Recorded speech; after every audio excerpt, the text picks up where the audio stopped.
Look at my mans with the school bus. Shit legendary.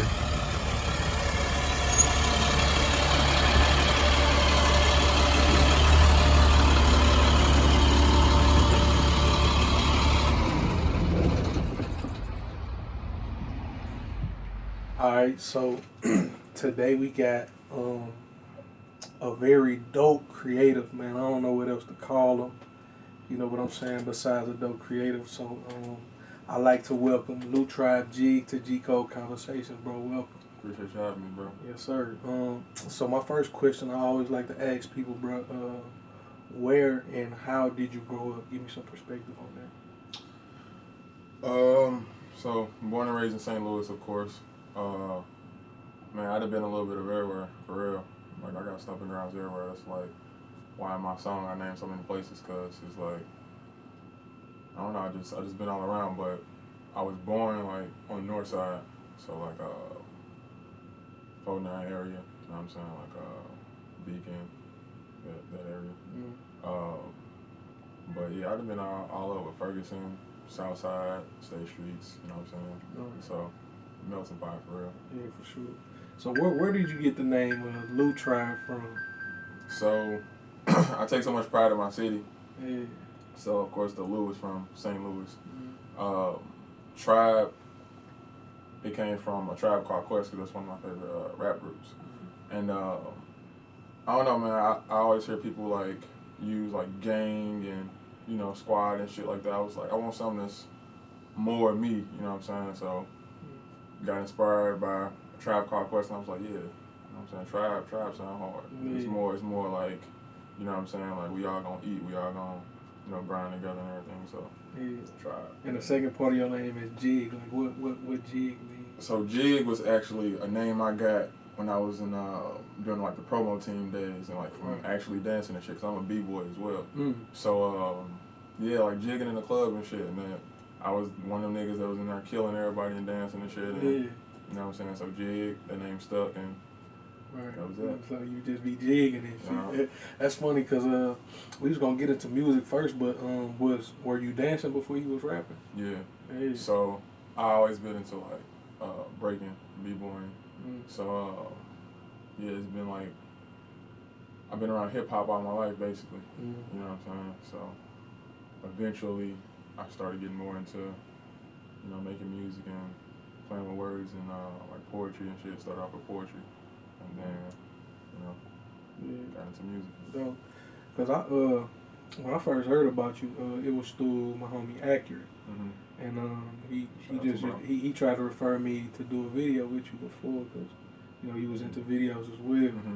But then, bro, I just heard music just here and there. And there's one particular record just recently, I want to say either last year or the year before, I don't know how long ago you dropped it, but the I Am record. Nigga, that record, when I heard it, I said, oh my God, do something different. Like, explain to me that record in particular. Man, so that is like one of my personal favorites, like out of all my songs. Man, those two words are so important to me, because it's like throughout my life I've manifested so much. Like, I'm the type of person that, like, if I want to get something done, like I'm gonna go for it. I'm gonna talk about it, but I'm gonna back it up too. You know what I'm saying? So with me using like I am, it's just like two of the most powerful, you know, words you can use, the most powerful phrase you can use. And I just made that song because I just felt like I feel like I am, like I am whatever I want to be. You know what I'm saying? I can do whatever I want to do. And I don't know, one day I was just feeling myself, and I was like, man, let me just write some shit. Like, I am. That's why I was like, I am that nigga, bro, because I am. You know what I'm saying? That's dope. So going back, like, okay, so we established that you was dancing first. When did you get into the writing portion of music? So, like I said, I mean, like, I've always played around with words or whatever, like, as a youngin', you know, messing around with poetry and stuff like that. Funny enough, I actually thought back to when I was like in 5th grade, I actually used to have like little rap battles and shit, like at recess and like during lunch. And it's just always been something that was instilled in me, and like people I was around, like family members and stuff. I got rappers in my family, and I don't know, man. People used to be like, bro, you actually good. You should start taking it serious. You know what I'm saying? The way I looked at it was like, damn, everybody want to rap. You know what I'm saying? So I don't want to do what everybody else is doing. So that's how I like fell into everything else first, like with my film and my dance and all of that. And one day I was like, man, let me just try it. You know what I'm saying? Let me see where it can take me.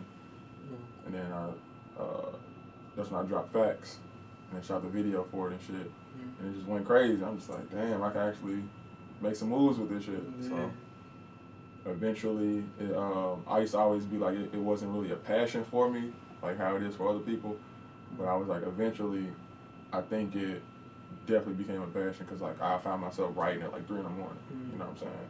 And then I also say it was probably like subconsciously programmed into me because I've always been around hip hop, you know, breaking and like I said, people in my family that's hip hop. So it was like natural progression. Yeah, you know what I'm saying? Happen at some point. And it's like I didn't think it was gonna happen, but it's probably was supposed to happen. You know what I'm saying? So with that being said, I know you mentioned A Tribe Called Quest earlier. Who else was some of your like earliest inspirations? So that's a question I don't never get asked, man. People just assume. So I always get compared to like Andre 3000. You know what I'm saying? Since I've been making music, people always be like, you sound like Andre, like this and that. And it's cool because that's not a bad person to be, you know what I'm saying? I guess compared to. But it's like, growing up, I wasn't like super heavy on Outkast like people think I am. You know what I'm saying? Like I definitely was a fan, but it wasn't like how people think. Right. But I would say definitely Tribe Called Quest, like Busta Rhymes, man. Like when people want to know like where I get that like that hardcore like hip hop, like that is Busta, bro. Like, yeah, Busta Rhymes, Bone Thugs, man. Like Eminem. The list can go on for real, man. I'm really like into like that gritty hip hop, like that. You know what I'm saying? That in your face. You know what I'm saying? Like, I could tell because, like I said, I'm newer to your music because I'm so enthralled with who you are as a whole being. You know what I'm saying? Like I'm paying attention to. I guess we can get to that in a later interview, but I understand that you have a very interesting dynamic in your music because, like I said, I heard I Am and then I heard Run That. Them two different type of records from the same person. Yeah. So, with you saying them other earlier influences like a Busta, like I could definitely see a Busta in a Run That portion of your music, and I think that's pretty dope. What did you? Do you see yourself taking it further with the music since it wasn't a passion first and you kind of like developed more of a a want to do it more? Yeah, absolutely. So like just seeing how much reach I got, you know what I'm saying? That's really important. My bad. Especially with like what's going on right now. It's like you got that voice, why not use it? You know what I'm saying? You got that reach, why not use it? Right. So and then it got to a point to where I was like, I mean, I'm making money off of like streams and shit, but man, if I can reach like my folks, and I ain't really too stressed about the money. You know what I'm saying? Like that's what hip hop is about for real. Right. You know what I'm saying? So, but yeah, I definitely see myself taking it further than where I am. So is it more about like, is it more about just healing than creating a legacy with it? I don't know if you can really separate the two, but. The first yeah, I'm finna say that like they go hand to hand. You know what I'm saying? Yeah, I don't know, man. I'm just not as. That's just with money, period, man. It's just a tool, man. I don't really sit there and stress about this shit because once you do that, it controls you. You know what I'm saying? So I just be doing it for the love, bro. That's why when I first started doing features and shit, I'm like, man, let's just rap, bro. Like I ain't asking nobody to charge me for no features, bro. Let's just rap. You know what I'm saying? If y'all really want to, if you really want to do it, like let's do it. You know what I'm saying? Right. So it's love, man. That's just always been me, for real. Right. That's dope. Okay, so one thing I've noticed, you are very do-it-yourselfer. So that leads me to the school bus. You know what I mean? You're the first person that I've ever seen like just purchase a school bus and do something creative with it. Mm-hmm. So explain to me like that whole thought process up until getting it, and then your plans going forward with the school bus. So I'm gonna just go back in time a little bit. Mm-hmm. I was a part of this group called the Show Me Costa Rica Project, which was at Vashon High School, and it was this group. We fundraised $27,000 in like 6 to 9 months, something like that. Mm-hmm. And it's for biology, to go on a trip to Costa Rica, for biology. And I did that, and it's like my eyes was open to so much, than what I was, used to growing up in St. Louis and shit.